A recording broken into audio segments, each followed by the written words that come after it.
I started writing music when I was like 6 or 7 years old on tape recorders. I would take one tape recorder, spit out an idea, sing it, rewind it, take my other tape recorder and record harmonies, rewind it, record in stereo. So I was just really ruining all of my dad's tapes that he had created, or mixtapes or whatever, just with my song ideas. So I started really, really early. There's been a huge transition from me writing in the studio and being a studio rat for a lot of other artists over the years, to then choosing myself and putting my own music out there with my name and everything that I've created. It's been a wild transition, but success to me is freedom, and that's what I'm feeling in this process, is the freedom to be able to be myself and not always be sitting on the bench on the sidelines watching other people sing my melodies and my lyrics. And I do love that. I think it's pretty exciting, but I also belong out there on the front lines. When I'm writing for myself, I really take the time to listen for those cues and those musical light bulbs that kind of go off in my head, where I'm like, oh, this is me 100%. This isn't just a memory or a story. Like, this encompasses me fully as an artist and as a person. So I choose those and I keep those for myself. It's just wild to what we write about. You know, we write about these personal experiences, and I have to write the vulnerable stuff. I have to write it because not all the people are, and I have no choice. It's just what I have to do. Once I made a wish on a plane instead of a star. The song Mom and Dad, that was performed for my live EP at 800 East in Atlanta. It's a very vulnerable song about wanting your parents to believe in you. At the time I wrote it, I didn't really feel like anyone really was on my side, because I was really discouraged from doing music because it's a tough world to be involved with. It's in the black keys, and I know that I found love that'll never. I found love with music.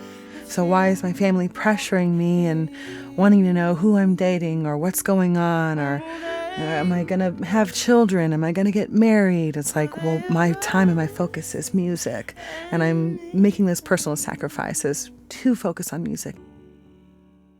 My song Skin set off a type of wildfire in me and also my listeners. It was a song that I wasn't planning on releasing. It was very vulnerable. It was that fear-chasing monster inside of me that said, you have to do this. If this is affecting you, then it'll affect other people. And the types of emails that I've gotten in from fans and listeners have just been so beautiful. And it really it changed my heart, because some people ended up not taking their own lives because of the song. Just to hear people singing that song in general was just wild. You smile when you're making fun.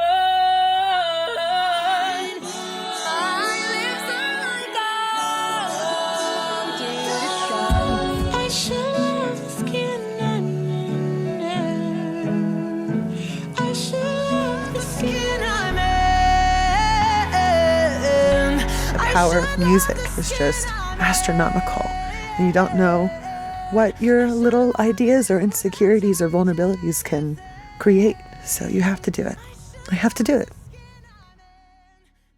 Social media is huge, and I love being very open and authentic about what's going on in my life. I think there's a couple different types of artists. There's ones who build themselves up and are like, I'm this artist.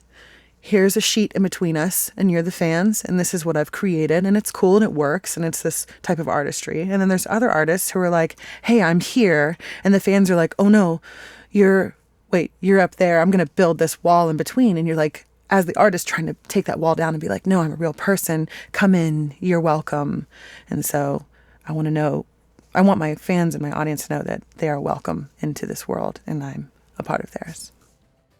Years ago, you had to have a label. You had to have all these moving parts and people a part of your world kind of moving and pushing around and deciding things for you. So years ago, TuneCore didn't even exist. And so the fact that it exists for independent artists is absolutely huge. I'm very, very, very thankful that they're on my side and in my corner, kind of like warming me up and putting the towel on me, squirt me with a water bottle and going, go out there. You know what I mean? So it's really cool to have them in my corner. So I've been working with Billy Hume, who is an incredible wizard. And if you don't know who he is, you should. And we have been working for the past couple of years, kind of starting from scratch again, because this is a new phase. It's a new process and focusing on me as the artist. He and I have created just a masterpiece with the album that's going to be coming out in 2021. And it's under this genre, what I like to call cinematic pop. The live EP in Atlanta was actually filmed.